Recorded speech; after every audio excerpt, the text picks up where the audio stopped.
Good morning, Samuel. We're very happy here in studio with regards to Madiba's 94th birthday. What would you like to say to the man on his birthday?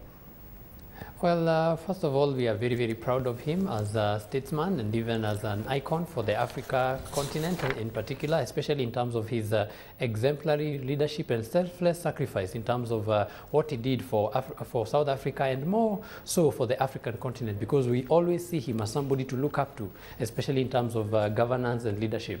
Someone to look up to indeed. But let's get into the markets at this stage. Housing finance out with results in yesterday's trading session. Now, the company paid a dividend increase of about 40%, but profits still remain quite low. Your thoughts on the type of numbers that we saw coming out of housing finance? Well, for a mortgage lender, looking at how the interest rates have been unfolding, especially this first half of the year, looking at the CBR, which had gone very, very high, it really affected their performance in terms of the uptake of some of the products that they are offering. But look at it in terms of the second half of the year, the prospects are still good, because we've seen indications by central bank that they'll be cutting back on the CBR, which might end up making lending become a bit more affordable. But looking at the spread in particular, yes, it's a bit of a concern in terms of how they're able to still sustain their interest income. But their performance year on year, I guess, is a concern, because I think the last time they performed like that is almost 2008. So it's a bit of a concern in terms of the performance as well as the trend of the share. In terms of the dividend payout, I think it's a good thing for shareholders. It's a positive indication that they're still optimistic about the company's future earnings. Let's look at the direct costs, up 139%. It's quite tough on that front. Yes, definitely looking at it in terms of the operations. Well, most financial institutions in Kenya have been largely expanding in the period in question. We've been seeing a lot of them trying to see whether they can position themselves in the region. Housing finance has been a bit careful, because we've not seen them even going into other countries as much. But looking at them in terms of ensuring that they still remain competitive in the industry, I guess that's a major concern that we've been looking at. And hopefully we believe that some of these costs are going to still translate into revenues in future. So now we know that housing finance is out with results. Does it give us some sort of precursor of what other banks are likely to post? Well, for housing finance, I guess the challenge for them would be the mortgage influence of it. But look at it in terms of now the other Tier 1 banks that you're hoping to be announcing results in the coming weeks. The sentiments might be similar in terms of performance, because this first half has been fairly challenging, especially because of the interest rate regime, which has been a bit of a challenge. But look at it in terms of things like non-performing loans, which we expect to go up because of the issue of the interest rates going up and some of these banks having to raise their base lending rates. So that might also be a bit of a concern for how the banks are going to perform. But look at it in terms of the trend, we should still expect them to still do fairly well. Sticking with the banking sector, we had Diamond Trust Bank's rights issue starting to trade in yesterday's trading session. The share price is currently higher than the rights issue price. So your thoughts on kind of trade we could see on Diamond Trust Bank and the activity going forward?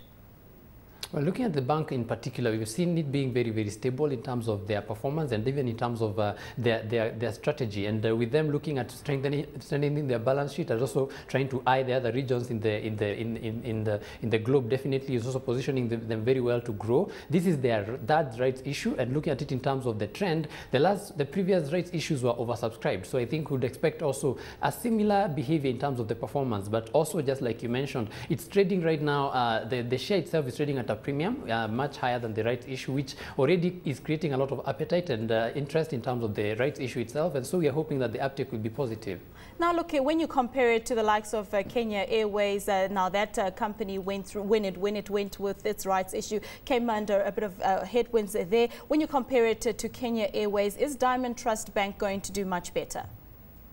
Well, looking at it in terms of how Kenya Airways performed, especially in terms of the optimism as well as market perception, Diamond Trust is very well positioned, because looking at the dividend payout, their corporate earnings as well as their profitability has been very stable over the years. And also looking at it in terms of their strategy for growth, it's also been very, very positive. Looking at Kenya Airways, on the other hand, their strategy was much more long-term. But for Diamond Trust, it actually looks a bit short-term in terms of strengthening their balance sheet and bringing the returns right away for shareholders. So in terms of the uptake, I would expect it to be very positive. And also look at it in terms of the fact that the share price, even after the listing of the rights, we are seeing the share price still remaining stable at much higher than the rights issue price, is also an indicator that it will be a very successful offering. Now we've got a new listing on the bourse today with CIC Insurance listing today. Now the introductory price is around 3 shillings and 50 cents. Your thoughts on the kind of activity we could see coming through for CIC Insurance and maybe the prospects for the company going forward?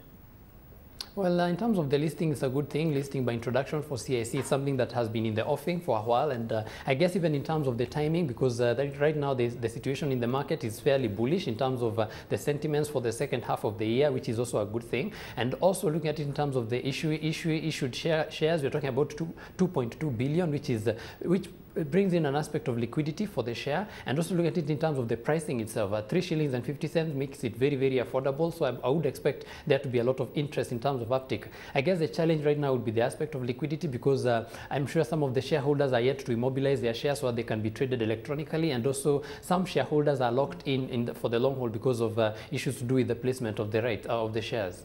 Well, Samuel, just to close it off, what's the kind of trade that we can expect to come through on the bourse today? We did see the NSE ending low in yesterday's trading session. Well, looking at it in terms of some of the stocks that are still trading come dividend, you're seeing Safaricom, there's still a lot of interest on it, and also the financials, just like you mentioned earlier, there's a lot of interest on some of these financials whose price to earnings ratios are still low, Kenya Commercial Bank, Barclays, so we should see a bit of a support on that front. I guess the concern right now will be some of the stocks that are trading ex-dividend, ex-bonus, like Athi River Mining, who are still finding their position in the market.